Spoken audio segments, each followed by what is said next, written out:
Good morning friends. आज के subject HLV full form human life value. আপনার value কত? 50 লাখ, 1 কোটি, 5 কোটি, 10 কোটি, 100 কোটি? কী করে বুঝবেন আপনার ভ্যালু কত? মানলো আপনি একটি বাইকে করে আপনি যাত্রা শুরু করেছেন এবং কিছুটা পথ যাবার পথে আপনার সামনে থেকে একটা গাড়ি আসছে এবং একটা টার্নিংয়ের মুখে এসে গাড়ির সঙ্গে আপনার বাইকে কলিউশন হলো, আপনার অ্যাক্সিডেন্ট হলো এবং আপনি পড়ে গেলেন এবং আপনাকে সঙ্গে সঙ্গে হসপিটালাইজড করা হলো এবং ডাক্তার দেখে বললেন যে আপনার পাটি ভীষণভাবে ইনজিওর্ড হয়ে গেছে, আপনাকে পা দুটি বাদ দিতে হবে। তো তখন আপনি যে গাড়িটি আপনার সঙ্গে অ্যাক্সিডেন্ট হয়েছিল, তো আপনি সেই গাড়িটাকে কত টাকা আপনি ড্যামেজ কন্ট্রোলের জন্য চাইবেন? আপনার যে ক্ষতিপূরণের জন্য আপনি কত টাকা তাকে ক্লেম করবেন? How much amount will be claimed? Your such না হোগা। কারণ আপনাকে ভাবতে হবে যদি এই গাড়িটি যদি মুকেশ আম্বানির গাড়ি হয়, তো মুকেশ আম্বানি আপনার সঙ্গে সঙ্গে একটা চেক বার করে বলবেন, বলুন আমাকে কত টাকা পে করতে হবে।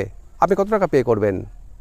তখন বেডে শুয়ে আপনি ভাববেন যে আপনার ভ্যালুর কথা, আমার পরিবার কি করে চলবে, সন্তানের এডুকেশনের কি হবে, সন্তানের হায়ার এডুকেশনের কি হবে, সন্তানের বিবাহের কি হবে এবং আমার পরিবার, আমি কি পঙ্গু হয়ে পড়ে আছি এই বিছনায় দাঁড়িয়ে বিছনাতে, আমার আগামী জীবন কি করে চলবে, আমার পরিবারের বৃদ্ধ বয়সে কী করে চলবে, আমার খাদ্য খাবার কী করে চলবে, আমার মেডিসিন কী করে চলবে, আমার সমস্ত ভাবনার জন্য আপনি পুরোপুরি তখন পুরো চিন্তা করবেন, টোটাল ক্যালকুলেশন করবেন, কস্ট ক্যালকুলেশন করবেন এবং আপনি ভাববেন যে এই অ্যামাউন্টটা হওয়া উচিত, কত অ্যামাউন্ট হওয়া উচিত, আপনি ভেবে জবাব দিন এবং যদি সহযোগিতা লাগে উপস্থিত আছি আমি আপনাকে সহযোগিতা করার জন্য।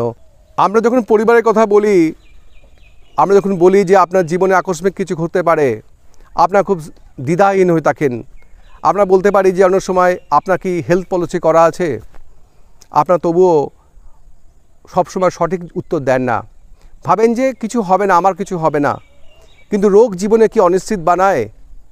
যদি আপনার হার্ট অ্যাটাক করবে তখন কি আপনার বিমার প্রয়োজন হবে? আপনি দেখুন পরিবারের দায়িত্বশীল ব্যক্তি হন, উত্তর হবে হ্যাঁ, আপনার অবশ্যই হার্ট অ্যাটাক যদি হয়ে থাকে আপনার পরিবারের জন্য বিমার প্রয়োজন হবে। যদি আমি প্রশ্ন করি যদি আপনার ডিসএবিলিটি হয়ে যায় তখন কি আপনার বিমার প্রয়োজন হবে? উত্তর হবে হ্যাঁ, আমার অবশ্যই বিমার প্রয়োজন হবে। যদি আপনার পড়তে হয়, যদি আপনার মৃত্যু হয় তখন কি আপনার পরিবারের জন্য বিমার প্রয়োজন আছে? উত্তর হবে হ্যাঁ। কিন্তু যখন আপনার প্রয়োজন হবে তখন না কিন্তু আপনি চাইলেও বিমা করতে পারবেন না। সুতরাং যতদিন সুস্থ আছেন, যতদিন আপনার ক্যাপাসিটি আছে, আপনার যতদিন বয়স আছে, উপযুক্ত সময়ে আপনার সাধ্য অনুযায়ী আপনি বিমা করান এবং উপযুক্ত প্রফেশনাল ব্যক্তির গাইডেন্স নিন, তাতে পরিবার সুরক্ষিত থাকবে, আপনি নিরাপদ থাকবেন, আপনার জীবনযাত্রার মান উন্নত হবে, আপনার দুশ্চিন্তা কমে যাবে। সিদ্ধান্ত আপনার।